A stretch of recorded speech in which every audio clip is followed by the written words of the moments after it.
Welcome to the Chronically Well podcast, where we hold real conversations with community that need to be heard. On today's episode, I have the honor of speaking with Crystal.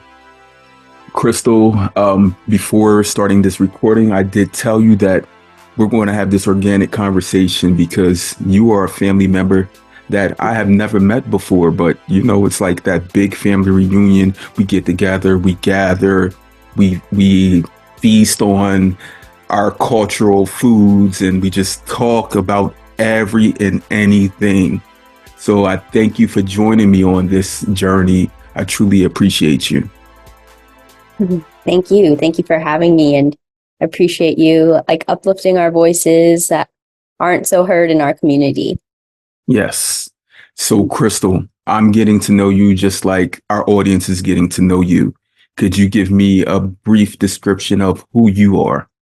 Yeah. So I'm Crystal. I'm half Chinese, half Filipino, born and raised in Southern California, Orange County area. I was diagnosed with type 1 diabetes right before going to college. I had just turned 18, and I had just committed to a college 300 miles away from home. So that was a bit of a rocky start to my whole college experience. But yeah, figured it out. I graduated from UC Davis in 3 years, in my degree in global disease biology, and did my research project on type 1 diabetes in young adults and their care providers, because diabetes had changed my life, and I knew that was what I wanted to pursue going forward. And I was recently accepted to Stanford University's PA school. So very, very exciting. I'm the first in my family to pursue medicine and to go to grad school. So it's really big for me and my family. That's amazing. You're more recently diagnosed. Mm-hmm. And with that diagnosis, you did not let it defeat you at all. Now, I must ask, before this diagnosis, did you have any thought of going into medicine? Yeah, I did not want to go to medicine at all. Being Filipino, I think being a nurse was kind of pushed down my throat a little bit. Everyone's like, why don't you be a nurse? But then I was like, absolutely not. I can't stand blood or anything like that. So yeah, being diagnosed absolutely changed my life, and I just wanted to give back and change what I saw was going on in the healthcare system. Yes, diagnosed with a chronic health condition in itself, in general, it often pushes us to do things that we once thought were unimaginable, but now they are attainable because we see the doctors, the clinicians, the practitioners, and often we don't realize the many nuances that go through having that career path. And now being diagnosed, we're like, wow, they actually have these miracle hands, and they're doing things that 100+ years ago were, again, unimaginable. And now you, Crystal, get to hop into that realm, and you are maybe the third person I've recorded with that do that. I mean, I think I've recorded with 10 people that work in medicine now, and they didn't even think about it. But I spoke to one person that's working in biomedicine, bioengineering, chemical research and disease, different things. And this brought us here. Yeah. I also work in public health, global public health. And this is what brought me here, being diagnosed with diabetes. So it actually did bring us into this family that we didn't know existed. Yeah. Yeah. I tell people being diagnosed, especially at 18, I didn't really know exactly what I wanted to do. So the higher power just dropped this on me and was like, well, here's your life calling. This is what you're going to do for the rest of your life. So it kind of worked out in my favor, I guess. Yeah, it wasn't like the like someone was going to tell you what to do with diabetes once you got it. It was Mm-hmm. like, it's better for me. I Mm-hmm. mean, to get to learn it and know Yeah. it on my own Yeah. with the help of medical Mm-hmm. personnel. But, they do not run anything that we do. Mm-hmm. We're the leaders in our care. Mm-hmm. They're just there to assist us and write the scripts. Yeah, definitely. That's like something I really like learned, and I really want to like bring into my care, making sure that the patient is like empowered because they're ultimately living with something all the time. They're the one who's going to be making the decisions all the time. And I feel like having diabetes, I understand that, and I'm able to like support patients better that way. Hopefully in the future. You will be able to, because little do you know, there are little black and brown girls and boys that will be able to see you and just know, not even think of being able to do certain things, but they just know that they can do it. Mhm. Like, it's just like the professional athlete or the person in the entertainment field, whether they're a musician, actor, actress, whatever. Mhm. They're able to see themselves in you and in me. And that just sparks a light and just tells them, yes, I can and I will. One of my favorite quotes or phrases is from Tupac. And he says, I might not change the world, but I guarantee that I will spark the brain of the person that will change the world. So that fire and that light is in us. Mhm. Now, you grew up in Southern California. Yeah. It's something with diabetes in Southern California. I gotta find this link because I'm sure more than half the guests that I've recorded with are from, and I have to link you with these people because they're all from Southern California. And yeah, yeah. So y'all can have your own little Yeah. family get together, Yeah. and you're all like educated, educated young ladies who want to work in medicine. And I'm pretty sure, I'm not sure if you know any of the people, but I will off air, I'll share them with you.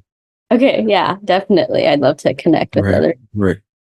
Is there a great community that you found in Southern California of people Yeah, living?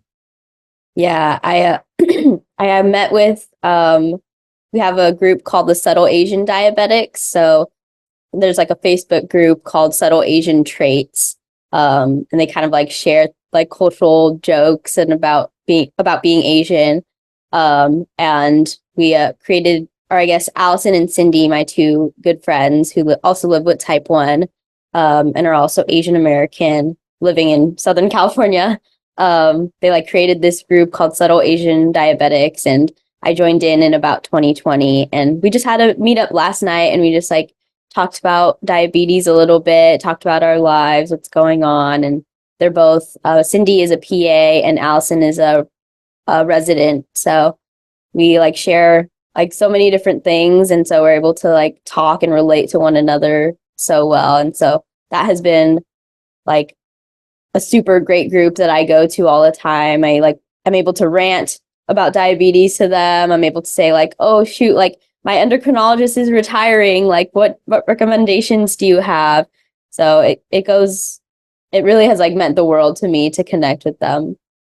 So this is like another form of, I'm good. I love acronyms. I'm going to give Mhm. this acronym ADA, like Mhm. Asian Diabetics Anonymous. Yeah, yeah. Yeah, that feels good. You're able to actually talk about everything, right? And not in, well, I know I've known this like throughout my time living with diabetes, 21 years, that the greatest population of people living with diabetes worldwide is Asian Americans.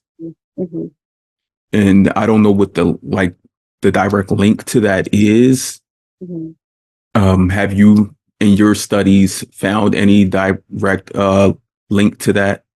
Yeah, I think there's like some studies, or at least like what I can remember off the top of my head is like we have the highest rate of undiagnosed diabetes just due to the like visceral fat versus BMI. So our BMI can be low, but then our rate or our amount of visceral fat is higher just due to our genetic composition, I guess.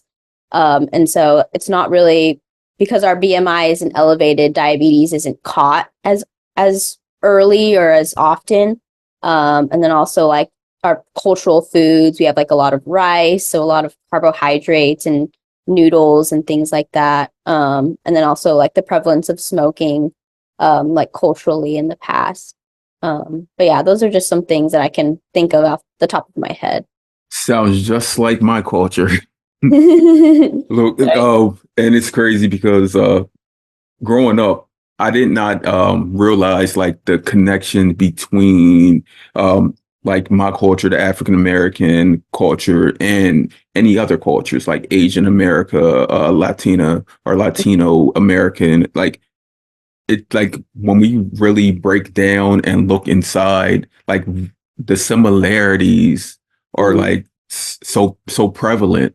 mhm, And I know when I joined in the DOC diabetic online community, like initially I was like, let me find people that look like me with diabetes. I think we all do that. yeah.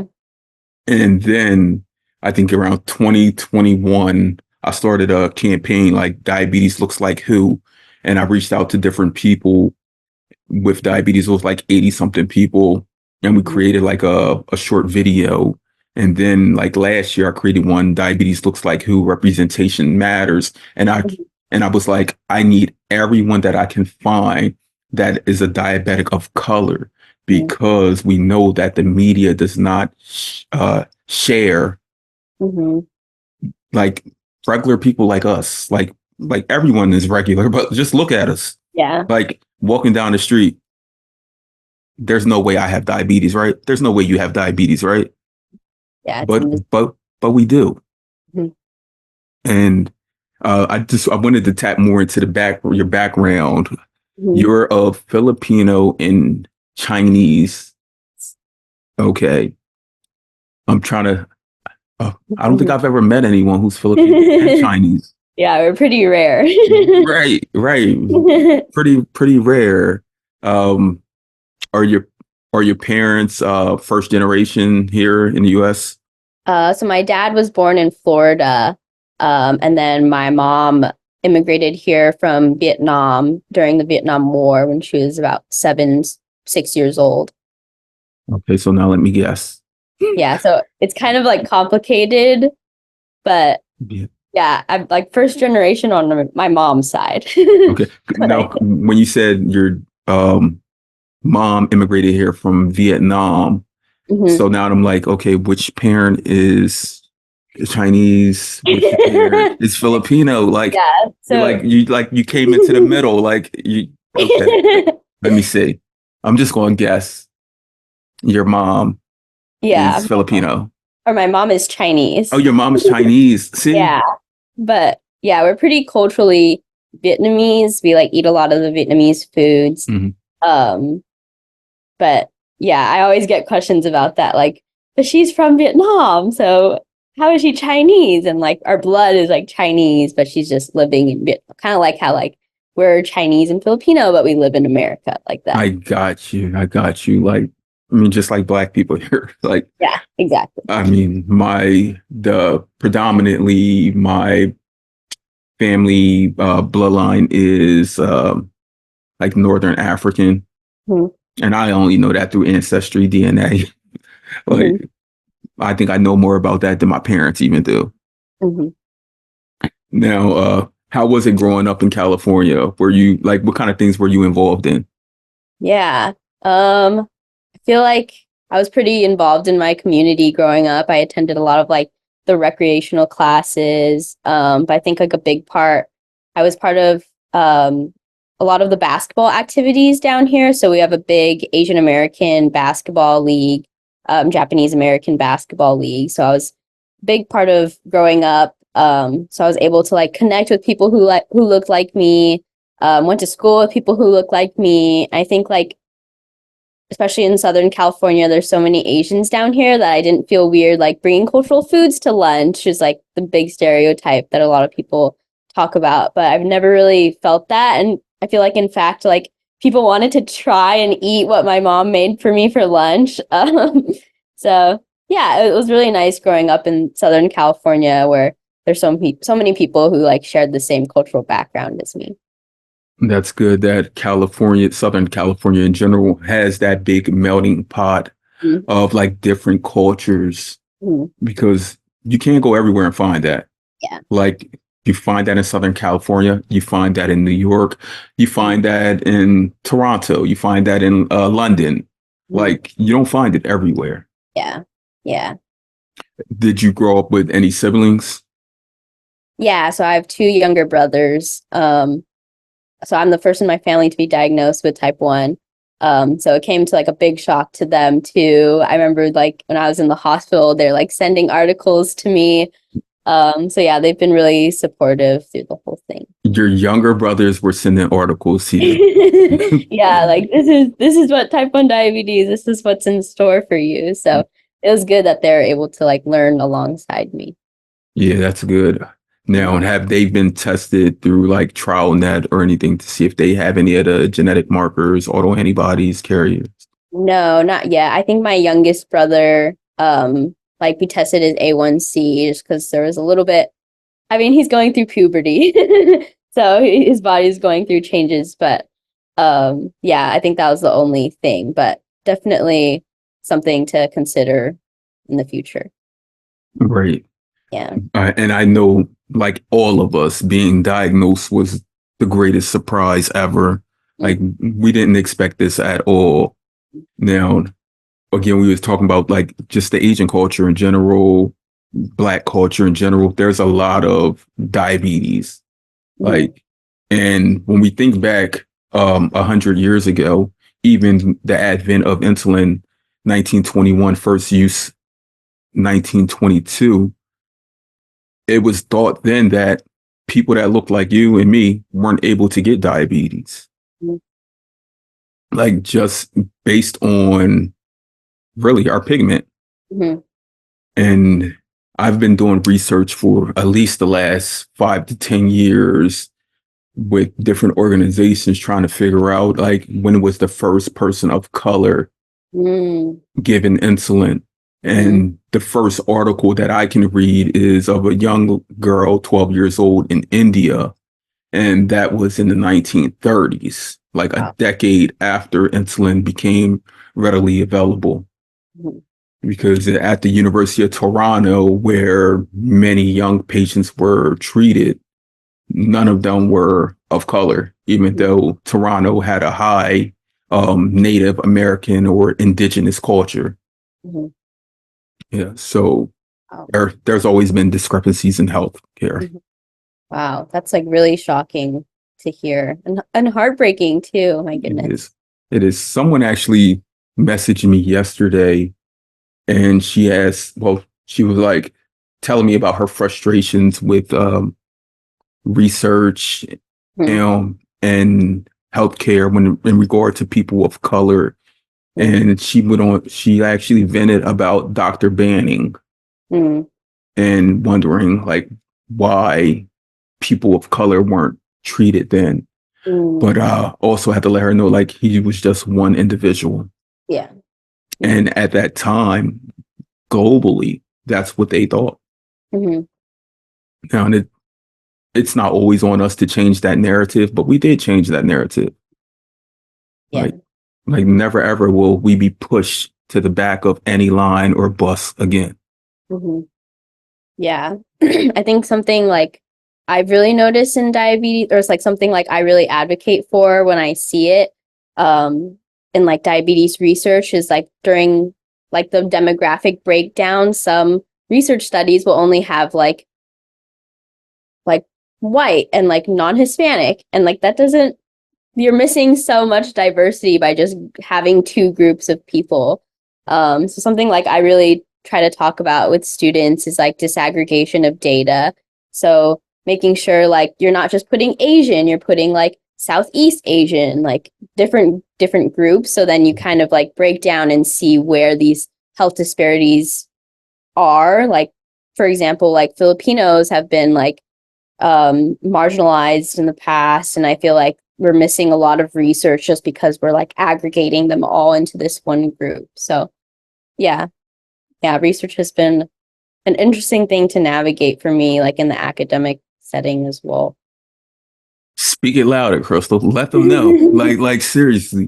Let everyone know who's going to be listening to this, who's going to be shared this. Let them know, like, my representation matters. Not only your representation, but everyone's representation. That's the only way that these numbers can truly like share and show like what the medical discrepancies are, the medical needs, the different advancements in technology aren't being reached to everyone. Like, we have to speak up and talk loud. Yeah, definitely. Not only about the things that are happening within our community, within all communities. Mhm. Now, when you were little, were you that little like firecracker? Like mom might look at you sometimes and be like, I think sometimes I was a little bit like that. okay. I was like, was it you or was it your brothers? Because they're the ones who are sending you all the information. like you got diagnosed and then you had two little bannings at home.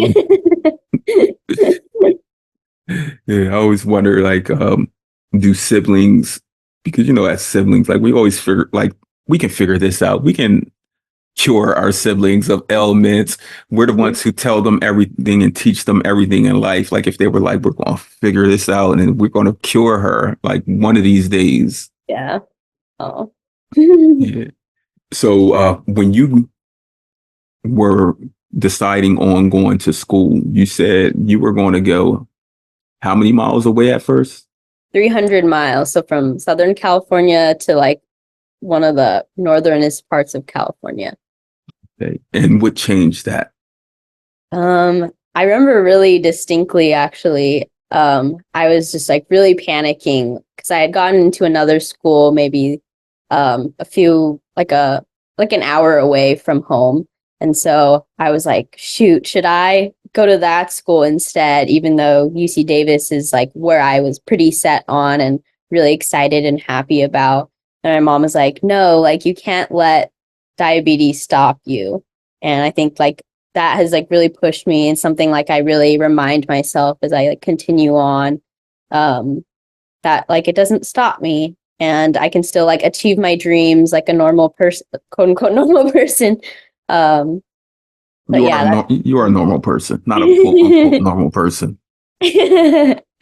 but yeah, it's something I really keep in my head and really use as like encouragement when I feel down about diabetes. Understood. Mm. Feeling down about diabetes does happen often, and that's more of a, I don't know how do I express this. It's more of a individual thing.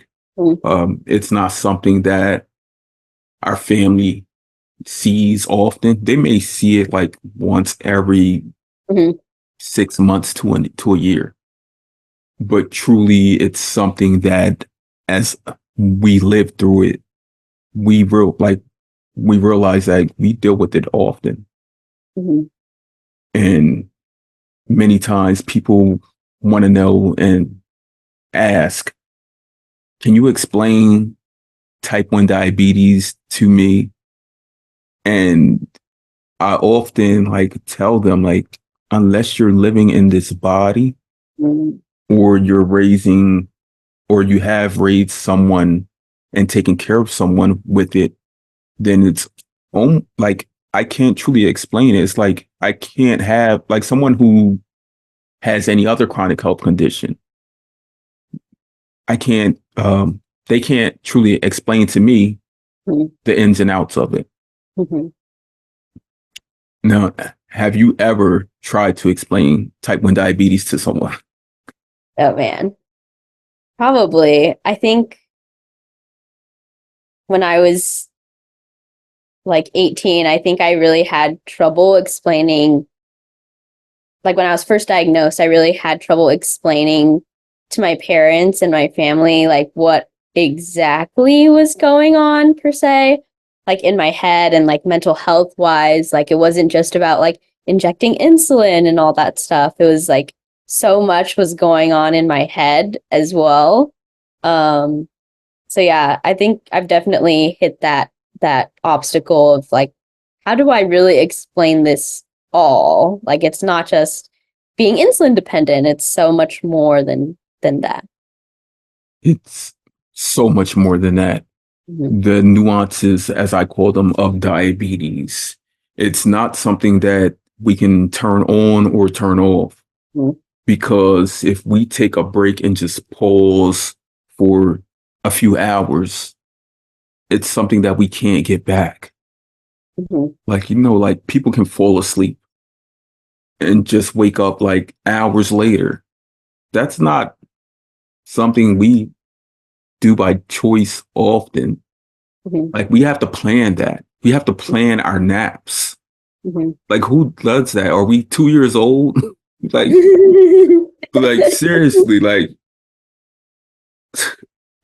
if not, we'll wake up with tantrums. Like, Mhm.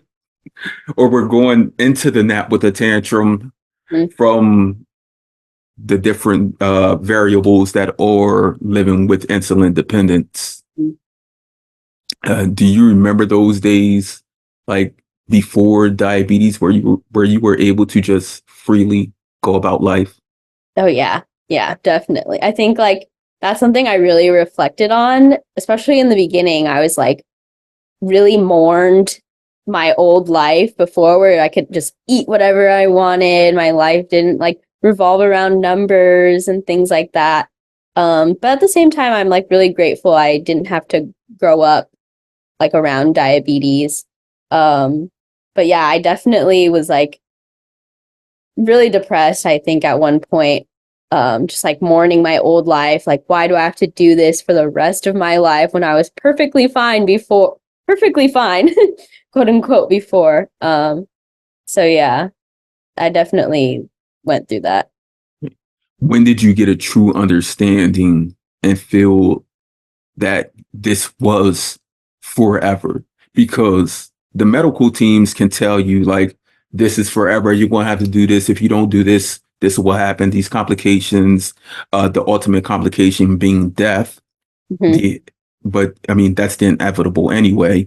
But when do you feel as though you truly got that understanding? Yeah. Um, I don't know.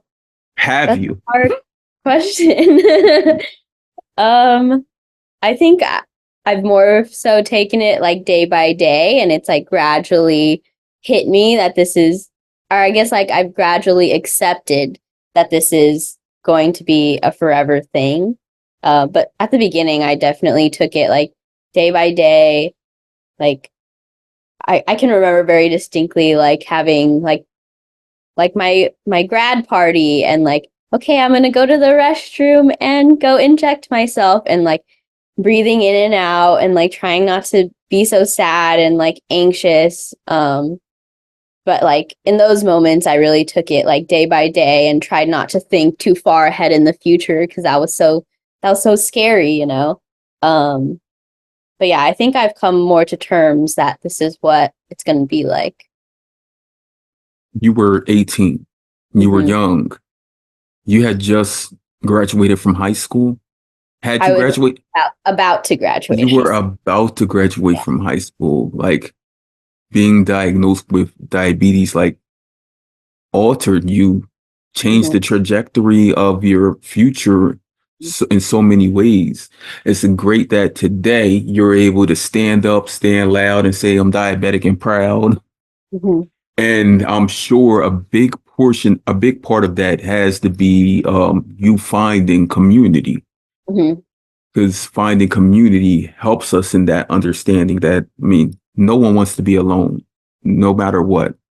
And you're not alone now. Yeah, definitely. Do you remember the first time you met another type 1? Yeah. So I'd grown up with a elementary school friend who had type 1. So I had connected with her through our moms. Our moms always talk, so I'd connected with her a little bit. But I think like what really like changed and like got me involved in the community was the Diabetes Link, or the College Diabetes Network. So when I was freshly, like I think a few weeks into living at the dorms at college, I like looked up like college and type 1 diabetes. And I found the College Diabetes Network, and then got involved with the Diabetes Link Fellowship program, like leadership fellowship. So it was like 20 other type 1s, a few from California. And so I was able to connect with them online. And then I got involved with Children with Diabetes Friends for Life, which really absolutely changed my life. I went to my first diabetes conference 2 years after diagnosis, and that lowered my A1C by like 3 points. Just by going to that conference. It wasn't about changing anything. It was just by meeting other diabetics and feeling motivated to actually take care of myself, and being able to say like, oh, like this is my insulin pump and this is my continuous glucose monitor, and having that confidence just absolutely changed everything for me. And you know what you're doing with that now today? You're a confident person, a confident being, and you're sharing that with other people. So them knowing that you were able to get that A1C down 3 points within a year just from being around other people, and fully just like now understanding and committing yourself to like, I have diabetes. Diabetes doesn't have me. Yeah. And now I must grab this ball and roll with it. Yeah, definitely. I think one of the big things I reflect on is when I was first diagnosed, I'd just gone back to school. I could barely tell my teacher I have diabetes. Like I could barely spit it out because I was so ashamed. I was so like anxious and sad and all those different feelings. I could barely spit out the word diabetes. And now it's like something I say all the time. I tell all my friends, I tell like basically everyone I meet, like, oh, this is my insulin pump. That's it. Like deal with it in a way. Yeah. Look, you were 18 when you were diagnosed. I was 20 when I was diagnosed. So we're in that young adulthood, college years, and we were like solid.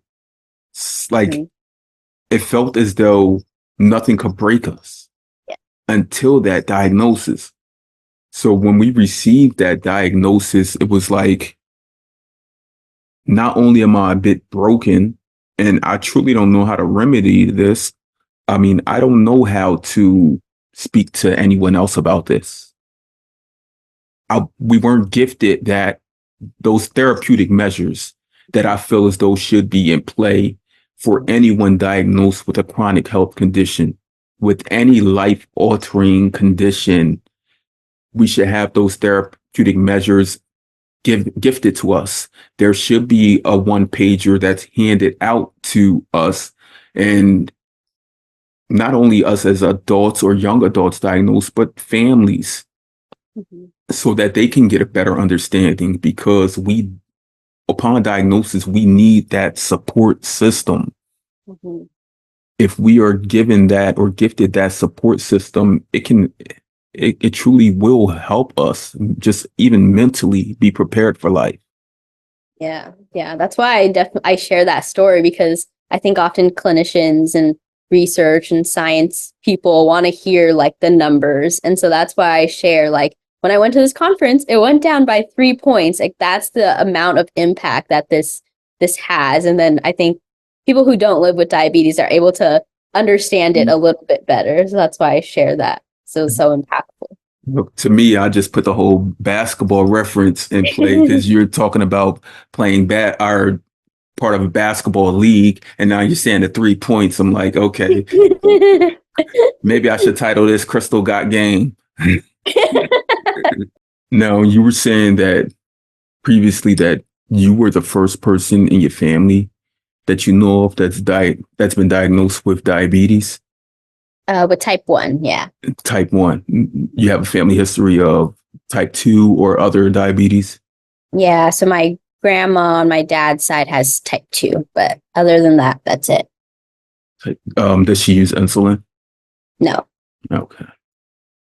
Now, do you have any other autoimmune conditions? No, just the type 1. No RA, Nope. no celiac, Hashimoto's, nothing. Nope. Yeah.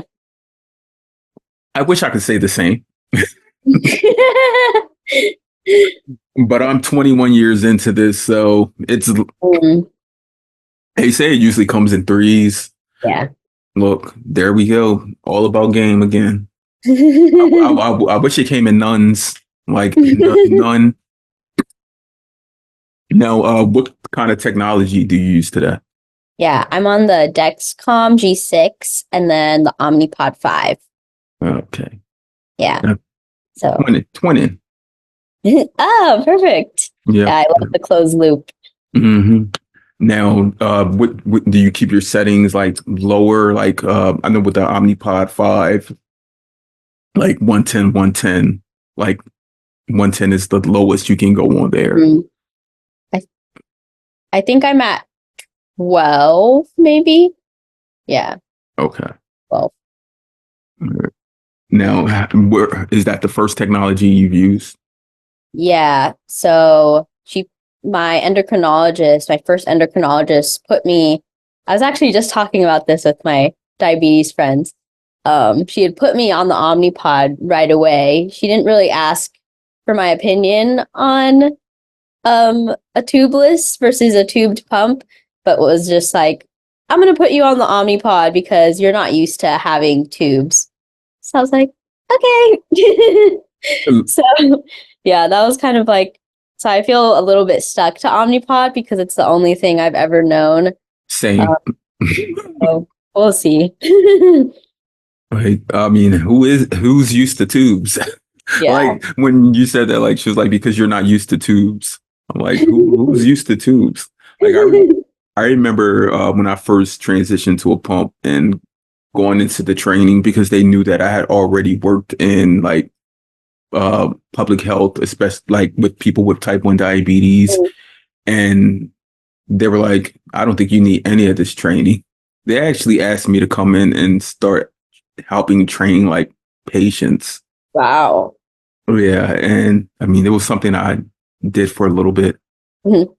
But yeah, they were like, you're so active and doing this and that. They're like, you already know what pump you want, don't you? I said, there's only one option. And they were like, and then we both like were like Omnipod. But maybe one day I'll try a different pump. Mm-hmm. Maybe like I was thinking like Beta Bionics pump, if they are able to bring that target A1C down to the 5 to 6 range. And they've just put out word that they're going to try that dual hormone with the glucagon and insulin. So, I mean, like that sounds amazing if they can get it to work right. Yeah. And I've been following that since 2016, I believe. Wow. There was a TED talk on it back then. Mm-hmm. Yeah. So, I mean, if we can, because we take insulin, man-made insulin all day, every day, like we need it. Yeah. Now, if we could have that counteracting glucagon that prevents the lows, but at the same time, we will need the bolusing to be able to like not only micro bolus, but to give like full corrections because that glucagon will be bringing us down fast. Yeah. I mean, bringing us up faster so that insulin we will need to counteract that. And that's something I'm going to leave up to you to figure out. So, with your global disease and biology. Yes. So I hear the degree. I hear what you're like. What do you actually do? Yeah. So it was very public health, which I really, really enjoyed actually. But it talks about like the intersection between like animal health, human health, and environmental health. So yeah, I kind of like got a lot of like different diseases that are happening all around the world from like in plants, in humans, in animals. I got to take like a fungi class, which was really interesting. But I think like I had initially wanted to do like environmental science or something, but having that like very general major allowed me to like kind of like test the waters if I wanted to go into healthcare, if I wanted to go into veterinary. So yeah, I really enjoyed the major, and the public health aspect of it was really, really fun and good. Yeah. Do you think you'll stay more so on the research side? Um, we'll see. I'm really interested in research and like type 1, like psychosocial research, I think has been really interesting to me. So we'll see. We'll see where it goes. Once you break the type 1 ice, like seriously, like this is all we really love to do. Like, I mean, I love some sports. I've always loved them growing up. I love like art, like I'm a master visual artist. I love to teach. I'm also an educator, but diabetes research is second to none. And I know that it could be a big headache for like our family and friends and like something else more like can't you research something else? Like why? Like I'm trying to help me. Yeah. And I mean, once we tapped into this diabetes things, it's like we're a gang, like we're in this forever. Like blood in, blood out, like seriously. And like I can see it within you. Just you when you speak about diabetes and you were talking about like earlier about your friends and family and everything, like diabetes may have altered us, like I said previously, but it also altered us in a positive way.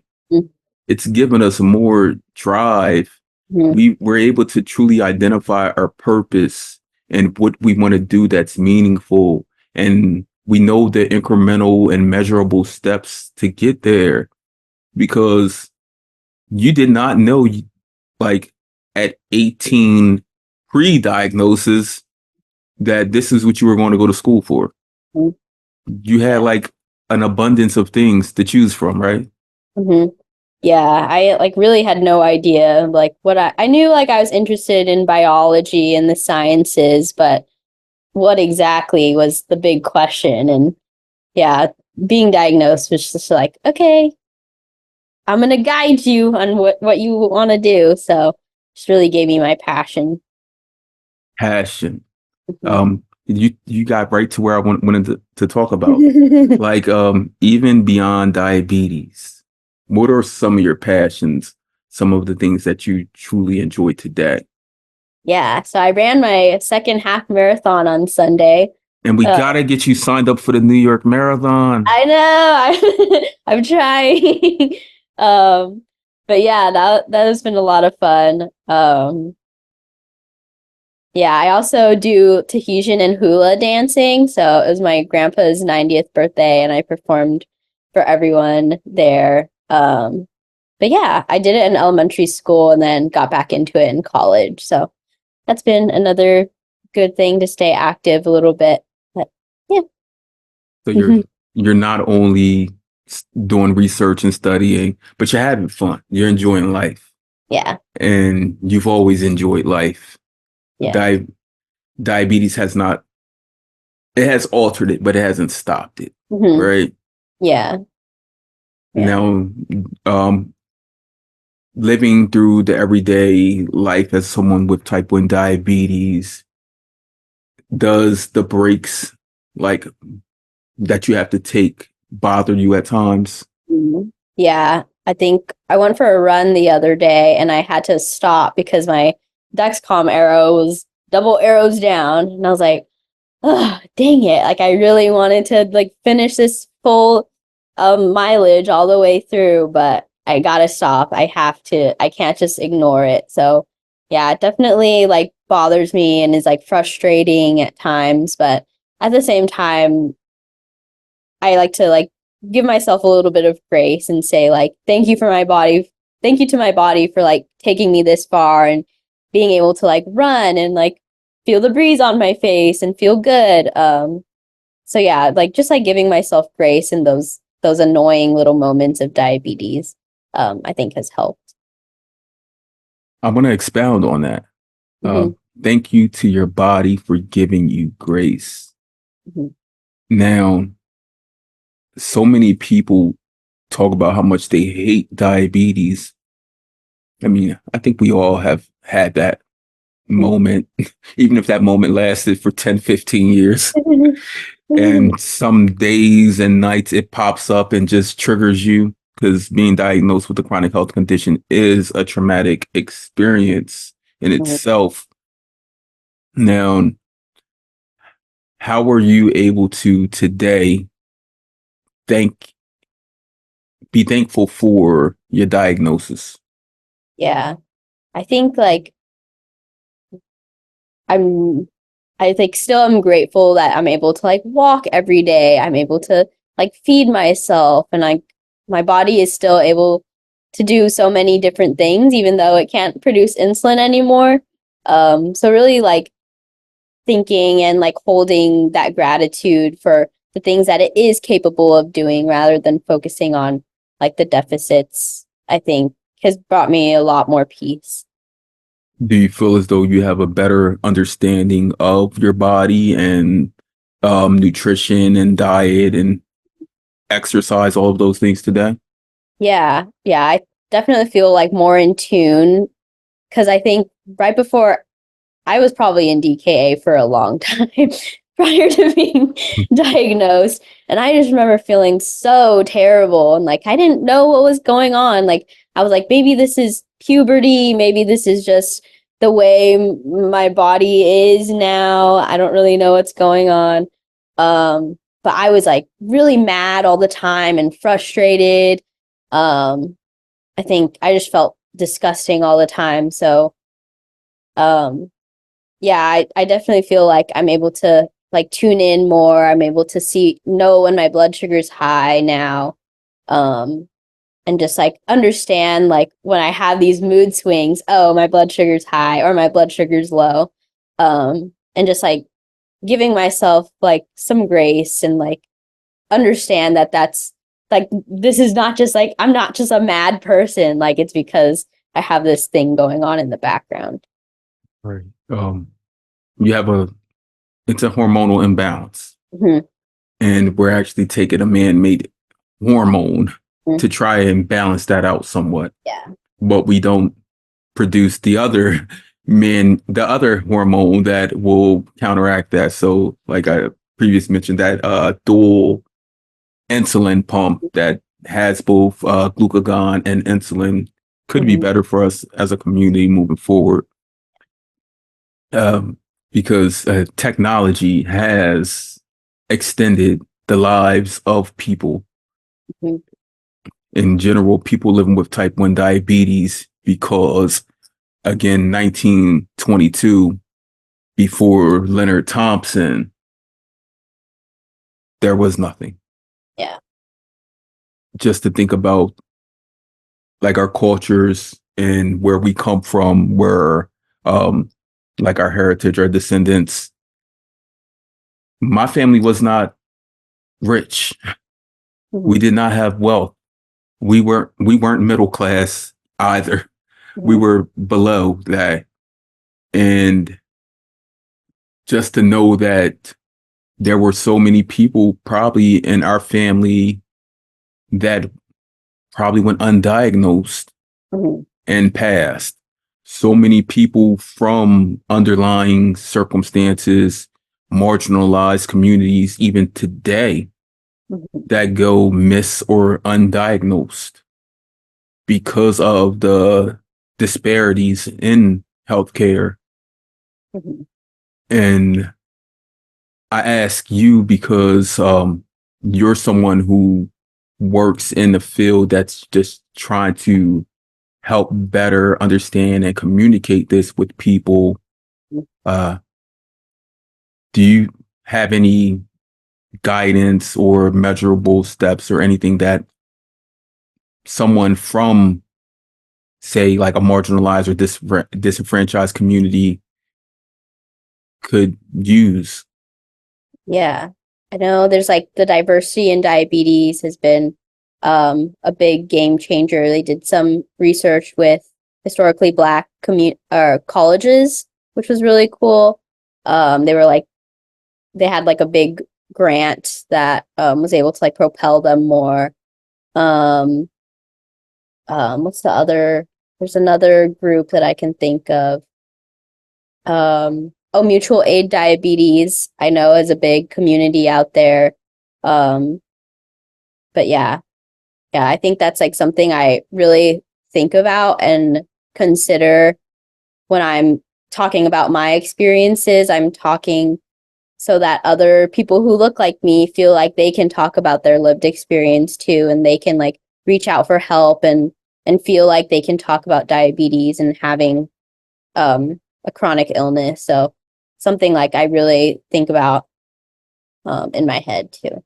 Yeah, I commend you on that, because as people living with this chronic health condition, it can be hard on us Hmm. to know that we're able to access certain things in care and other people can't. We question our own ability to do that at times. And also, everyone doesn't have the same lived experience in the communities that they've grown up in. So they may not see someone with a CGM or insulin pump. Hmm. It may be stigmatized to a point where an insulin pump is known to them as, oh, that's a bad diabetic because you're using an insulin pump or a CGM. Now, there's so much, it's not on us to break that down, but just us living with it and being able to share even to one or two people, it's more so than not sharing at all. Um, and how, like, I've often asked, and I've reached out to so many different organizations, because I mean, I may be pulled in and asked to be a part of or join certain communities, but I'll always state that if you're going to ask me to join, like, I'm not going to do it unless I can bring 5 or 10 other people that look like me along this journey. Hmm. Because if you're asking for my presence, then we can make greater strides with more people. And like many of the conferences, have you ever you've been to or been a part of some conferences? And I know I don't often see too many people that look like you or me there. Yeah. How can how do we go about that? And like, because we, we're people, so we're not going to often like we stand up for so many different things and try to defy boundaries at all times. So some things we may minimalize, Hmm.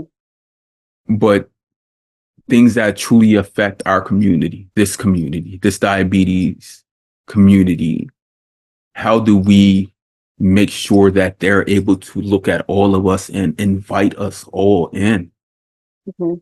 Yeah, that's a big question, and something like definitely I've seen across the community and why subtle Asian diabetics, our little social group, is a thing because we've I know Cindy and Allison, they attended a lot of diabetes camps and are like the only Asian or like one of two, one of three Asians that are there. I've attended a few conferences and out of like 300 people, I'm the only Asian there, and so it's really isolating and it's like sometimes you can notice, you can feel it, you can notice it a little bit. Um, so I think like that's why we have that subtle Asian diabetics group because we've been the only Asian in so many different events across the diabetes community. So we have this little group where we can connect and share about and relate about those experiences of being the only Asian, and really just like come together and share our lived experiences. So yeah, I think that's something I've really appreciated with our little group because we have like people who look exactly like me, and share the same background. But yeah, that's the big question, I feel like.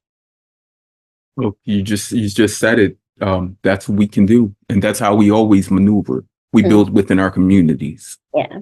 And once we build within our communities, like that force that can't be broken, we do explore that and share that with others, because to have the backing of someone else means a lot. Just like upon this diagnosis, having the backing of someone else, or even the backing of our family, the backing of our healthcare providers, it means so much to us. Because if no one came to us or no one shared with us like the resources and education, we would still be like back to the basics. Yeah. Right. Now, are you on the path that you predicted as a kid? No. Yeah. Yeah. So I made an Instagram post about my 5-year diabetic anniversary and getting into my dream school, my reach school. And I actually had a picture of sophomore high school Crystal going to Stanford, just touring around. And my caption on my Snapchat was, "Good try, mom." And I just like wrote in my little Instagram post, like, even like 16-year-old Crystal A would not believe she has diabetes, and B like got into like this dream school. So definitely not where I thought I'd be, but I'm happy that I'm here. Your Yeah. life is a sitcom. Wow, it's like I'm picturing this like Netflix series. Has anyone ever told you this? Like you can have like your own series. Like I don't know what it be titled. I mean, I did say something about the game.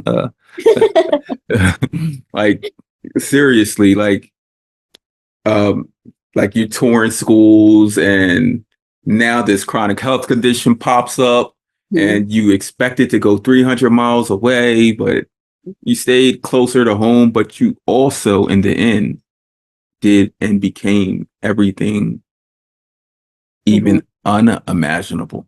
Yeah. Yeah. Because who who gets diagnosed with diabetes right before college, right Yeah. before high school graduation? Who? Yeah. Like that's crazy. Yeah. Now, I do want to know more about like your diagnosis story. Now, when were you diagnosed? April. So honestly, a few days ago, April 27th, 2019. Big congrats on your continued second chance at life. Yeah. But April 20. How many years? 5 years now. I just hit Okay. 5 years. 5 years, half of a decade. You made it. I know it's pretty crazy to think about. So, I had just like had so many months, like I had talked about, like so many months of like using the bathroom all the time. My like government teacher in high school called me the bathroom girl because it was after lunch, and so I would use the bathroom like twice, like during that class period, and he'd always say like, "Again, you need to go," and I'd be like, "Yes, I need to go bad." But yeah, so I was like drinking so much water. I had lost so much weight. And I was also playing on the basketball team, and I had just like lost so much muscle, and I was so skinny that I felt like I couldn't like push back. I just like couldn't hang with the team anymore. And I was like really tired all the time. And then one night, I just like threw up and like woke my parents up, like, I don't feel good, like something is wrong. And then my mom like turned on the lights and she said I was like really pale. And she's like, okay, we need to go to the emergency room right now. And then so we went, and then that was where they told me like, oh, you have diabetes. We're not sure what type yet, but we're going to start you on insulin. And that was when whole insulin thing happened. And then I was in the ICU for a few days for DKA and then hospitalized. But then I think one of the big things that I like to share was when I was discharged from the hospital, I was on Medi-Cal or Medicaid at the time. And so when I was discharged at the hospital, we went to the pharmacy to pick up my first vial, or my first insulin pen is what they had told me in the hospital. I was going to get insulin pens. So we went to the pharmacy and they said, oh, your insurance doesn't cover insulin pens. You can't get your insulin.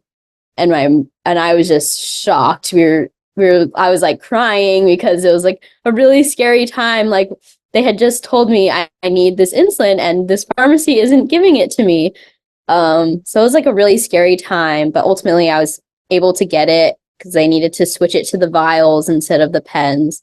And I think that moment really taught me, like, this is going to be a hard journey, like not just like the diabetes and like managing blood sugars, but like the social part of it, the navigating insurance, navigating like all the different barriers of care and the healthcare system. But yeah, I think I like to share that part of my diagnosis story because I think it really changed my view of what the road was going to be like ahead. So you went to the pharmacy, you said, and they weren't trying to give you your insulin because it was prescribed in pens. And instead, luckily, that pharmacy technician, whoever was able to like see that, okay, we can just change this to the vials.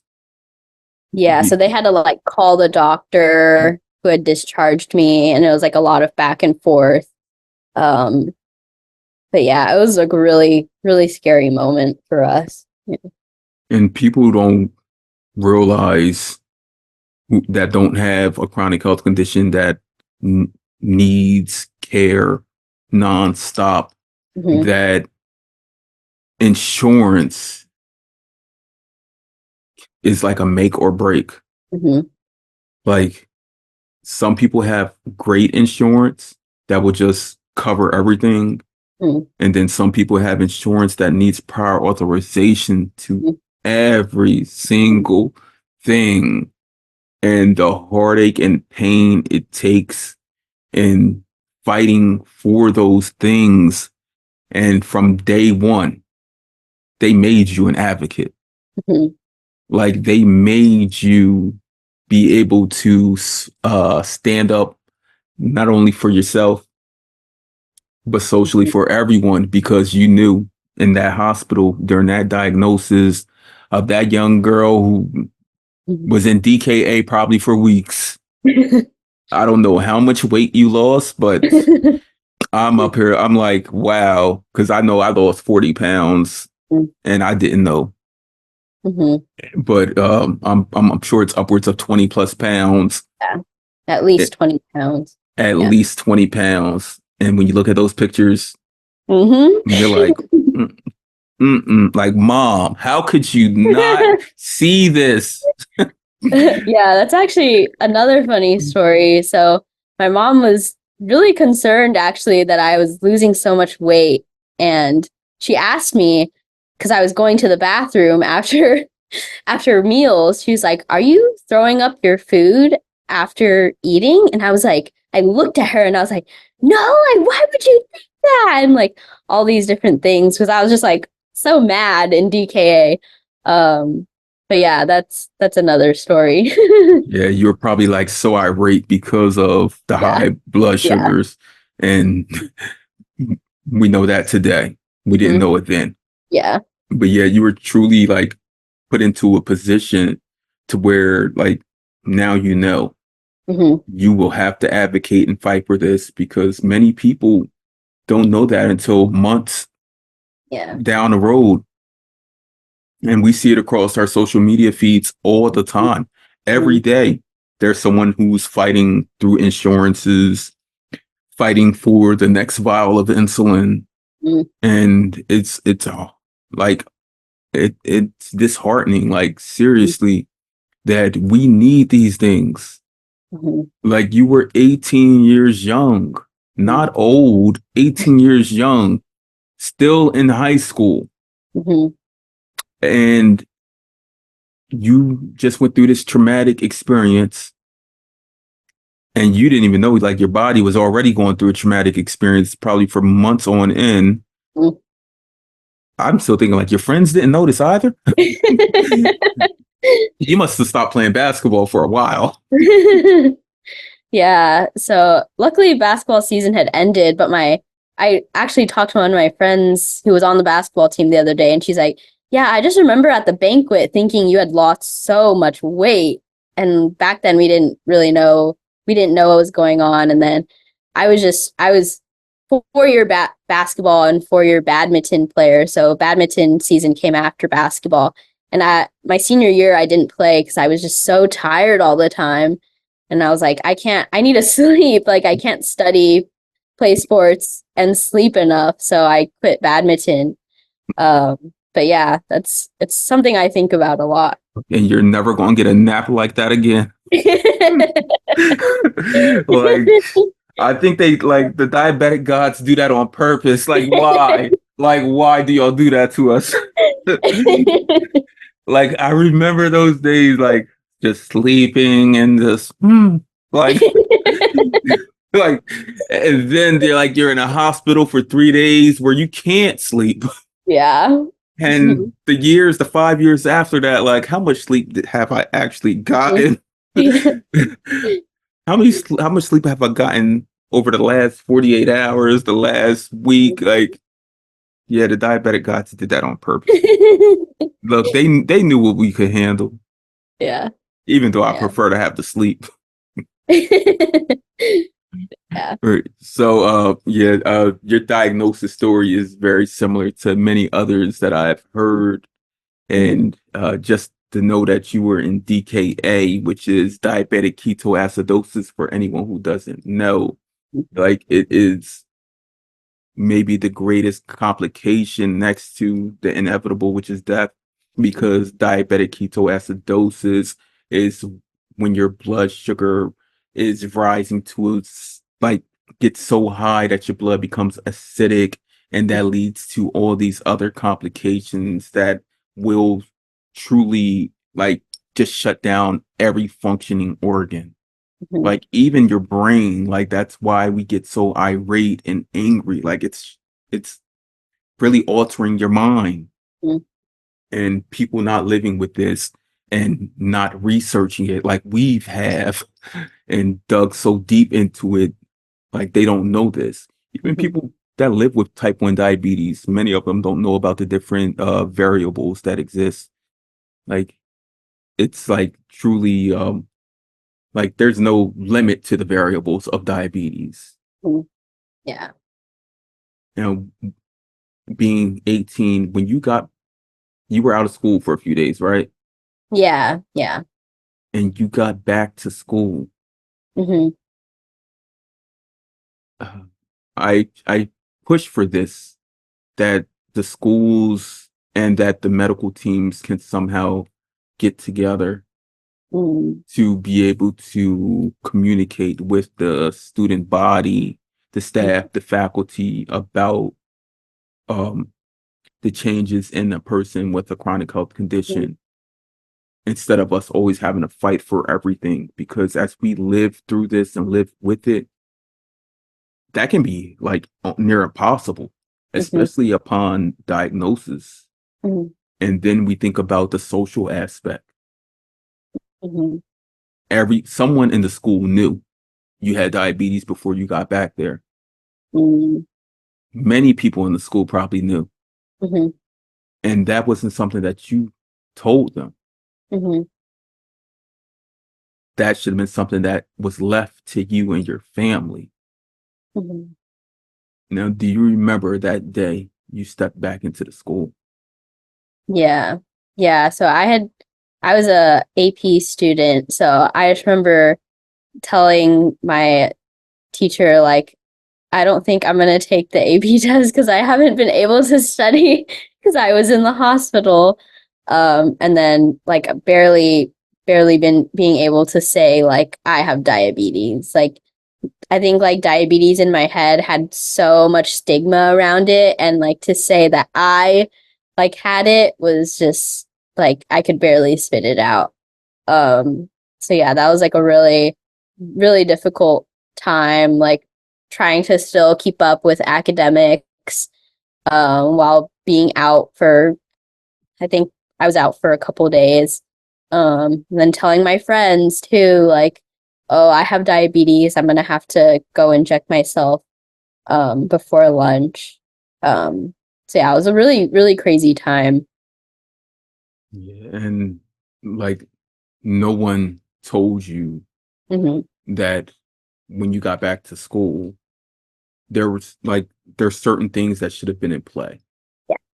Like, Students with Disabilities Act, like someone like that's that whole one pager Hmm. that should be shared, Yeah. should have been gifted to the school and let them know instead of like you or your parents having to fight for those things and Yeah. it being your last year.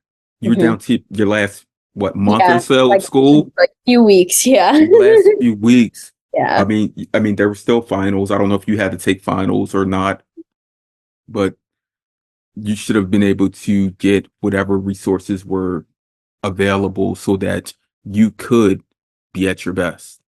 Hmm. And I'm not sure if you were able to get any of them. And going into college, Hmm. were Yeah. you were you able to? Yeah, yeah. Luckily, I had saw that I could get academic accommodations on the diabetes link website. And that was like when I was like, oh, I can get those. That's kind of cool. So I'm like very blessed that I even came across that because otherwise I would have had no idea. And then yeah, I had my academic accommodations, and I'm meeting with the academic accommodations office later today for grad school. So yeah, it's been a real game changer to have that resource and to know that I have access to that resource in my head. Yeah. Because as people living with type 1 diabetes, yes, we are able bodied. We're able to do a lot of things. We're able to do everything, Mm-hmm. but we are not able to always do it at certain times. Mm-hmm. Like it's a true disability. Mm-hmm. Like we're not fully not able bodied, but at any given time, something could occur that Mm-hmm. makes us take a seat back where other people can just fight through it. Mm-hmm. Because mentally, we try to fight through everything. Every person I know that lives with insulin dependence has gotten a blood sugar that was low, and they've still gone, like still continued on moving and doing things until Yeah. they couldn't do it anymore. Now, has diabetes affected you in relationships as far as friendships, family, dating, things like that over the past 5 years? Yeah, definitely. I think when you mentioned friendships, I think back to my high school friends. I pricked my finger in front of them for the first time. And one of my friends, she's very scared of blood. And so she was like freaking out when I pricked my finger. And I think that was like a big intro to me, like, oh, some people can't handle this, I guess.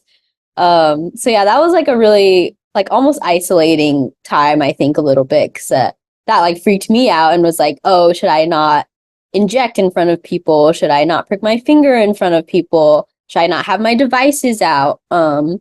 So yeah, it's definitely affected my friendships. But I also have like really supportive friends who like ask me about it. They follow my like diabetes advocacy Instagram. They like ask me about the research. And they're like interested in learning more, which has been really encouraging, and I'm lucky to have such supportive friends. And then relationship wise, I so I've been dating my partner, my boyfriend, for 3 years now, and so I was still pretty early with my diabetes when we met, and so I didn't really know how to drop it on him that I had diabetes. So I think when like one of our first few dates, I just had like my CGM out, and I think he kind of got it then, so I didn't have to like say it out loud to him. Do But you yeah, think he knew what a CGM was? I think he kind of knew something that I had It diabetes. was something. Yeah, yeah. So, but yeah, ever since then, like he's super supportive. I honestly think he knows more about diabetes than my family does because I share it a lot more with him. He also like follows my Dexcom, so he's like able to text me when he's at work, like, "You're going low, like make sure you eat a fruit snack." Um, so yeah, it's been really nice to have such a supportive partner as well. Yeah. That's amazing that you have those relationships. Would they consider the partner type 3? That's what they're Mhm. considered. Yeah. And I know equally like my wife, the first time I ever had a conversation with her on the phone, some, I don't know, 12, 13 years ago, Mhm. um, but one of the first things I said to her was that I'm a type 1 diabetic Mhm. because I just had to break that ice. It was like, if she would have went one way with it, then like, dang, like, Yeah. I wouldn't have the family that I have today. Mm. But she was like, that's okay. Mhm. And just knowing that it was okay, like, was all that was needed. Mhm. Because when we were diagnosed, it wasn't okay. Mhm. Like you said, it was many days where it wasn't okay to share, Yeah. where you went into a restroom, where you may have hit to the side and or just avoided taking insulin Mhm. while you're out with even friends Mhm. because like just being able to do that in front of someone, like it's not something that we're taught about when we are diagnosed. Mhm. Like it's okay to take your insulin in front of people. Yeah. No, they need to tell us, take your insulin at all times because it's needed. Yeah. If your blood sugar is rising because of things such as adrenaline or whatever, pay attention to it. Like get like you need this insulin. Yeah. People without insulin dependence, their bodies has natural insulin that reacts to all of the different variables. Mhm. So today, like many of those, I'm not even going to call them fears, but many of those things that were blocking us, you, me, from being our best, like they no longer exist. Mhm. And we have, again, young people that are able to see that, Mhm. even older people, because we know older people, especially in the communities that we come from, are stubborn, Yep. stubborn as heck, like really like stubborn, like you got diabetes, like, hmm, mm. Like they look at us like you, why you got diabetes? I don't know. The diet god said, give this person diabetes because they're going to change the world. Yeah. Yeah. Because Crystal's going to change the world. That's why they gave her diabetes. Seriously. And in 5 years, you're doing, just think about like the research into diabetes pre 1921. In the 5 years since you're diagnosed, you like, just think of all that you've done compared to back then, Mhm. compared to that first 50, 60, 70, 80, 90 years of people being able to be treated with insulin. We've come a long way. we're able to break down and share with other people all of that research, all of our studies in our communities where it truly will matter and affect people moving forward. And I say that just to say, like, Crystal, if no one has ever told you, like, Crystal, you're doing a good job. Oh, thank you. I appreciate You're doing a good job. that. And keep on doing it because, like, I didn't know about the communities, like the subtle Asian community. I did not know about that until speaking with you. And before we got on, I actually glanced through our notes and I saw you had put that there. And I was like, what is that? But it was like the first thing you came out with it and said, because it's showing that it's something that you truly care about. Not sympathy, but empathy. Like, it's true to heart, true to acknowledging, bettering, and just guiding a community to do better and be better. And I truly love that. Thank you. I appreciate that. I do it for our community and for generations that are to come. Mhm. So what I always like to think about. Right. Now, and I must ask, have you ever, I mean, it's been 5 years, so I mean, still you're breaking toddler age of diabetes.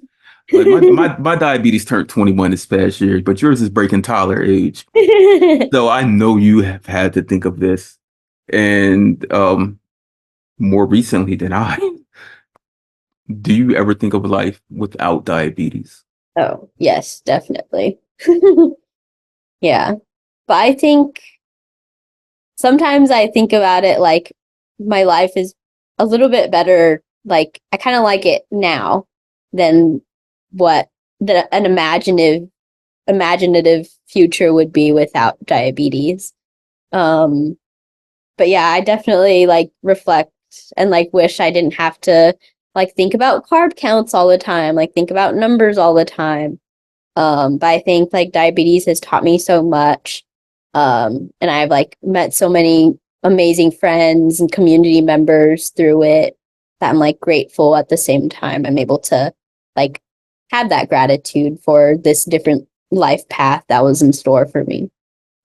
Right. And you're so young into this diagnosis. Even though it probably seems long to you. Like, I haven't slept in 5 years. Like, you've been like the opposite of hibernation, whatever that is. Like, I'm so grumpy. Like, but you're not. Look at you, like you're vibrant and you're doing everything you can to continue bettering the communities.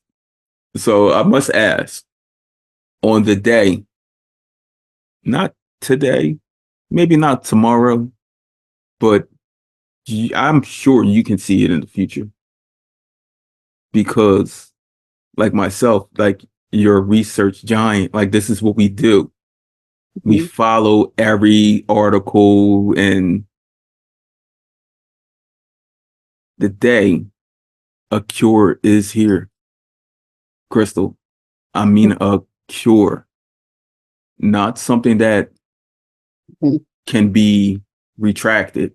Yeah. Like, it's here and it's forever here. And we see other people and they're living these long, healthy lives without having to inject insulin, give glucagon.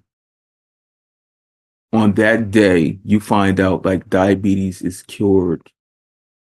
And you look across your social media feeds, everyone's like, Crystal, you got diabetes?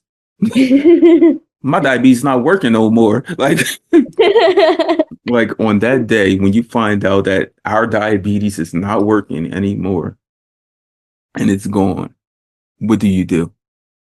I think I'd go for it. I think like, yeah, I think it's changed me enough, but I still like, I still have, I know like, even if I don't have diabetes in that future, like I still have that community behind me. I still have these life experiences that can't be taken from me, you know. So yeah, if it can prolong and lengthen my life and I'm able to like spread the word and like continue to do what I like to do, then yeah, I think I'd go for it. Look, I'm curious to see what other people say to that. look, on the day a cure is here and it's out there and it's available to all because of like, I mean, we know the monies that go into diabetes. Mhm. So once, like, if a cure is out there, there's not going to be any hiding it. Yeah. So all of the pharmaceutical companies that benefit so Hmm. proudly and greatly from diabetes, Mhm. they're not going to be able to deny it. Yeah. So there's not going to be any going back on it. So I mean, everyone's going to have this cure. Hmm. Yeah. Everyone's going to have to. And on that day, I wake up, I will send you a message and everyone else a message. Yes.